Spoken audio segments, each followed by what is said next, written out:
2 minutes of basic prayer, continuing with analysis of the bracha, the foundation building block of Jewish worship. The next two words of the blessing, continuing, are Hashem, or pronounced Adonai in worship, and Elohim. Yud He Vav He is God's actual real name.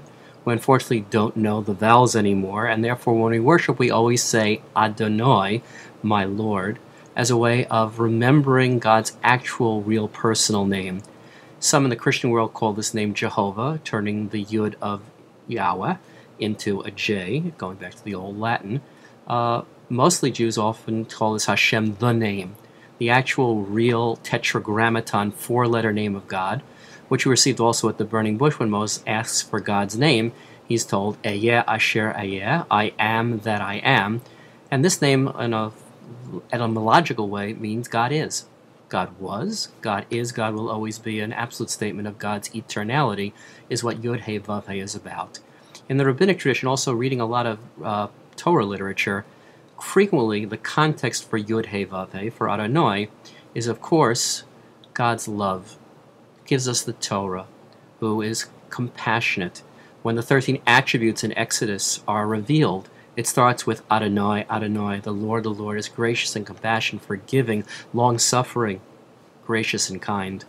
And therefore the essence of God on one side is, of course, the aspect of divine mercy. Elohim, frequently in biblical literature, is used in the context of God's creative power. The creation stories of Genesis use Elohim as their primary usage of God's name when God says, let there be light.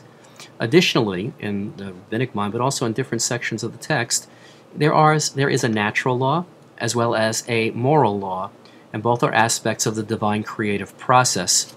And therefore, when we read the word Elohim, especially in the context of bracha, we're talking about God's power and God's holding us accountable for what we say and what we do. It's a very powerful theme within the context of the prayer.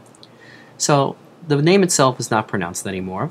We have legends, of course, of the golem, of the Jewish Frankenstein, where someone knew the vowels, Rabbi Yehuda Leib of Prague, and is able to write the vowels and bring life. Because there's a magical connective power. The same as way when we call someone by their real name, they may turn around in the room and respond to us differently than saying, hey, you.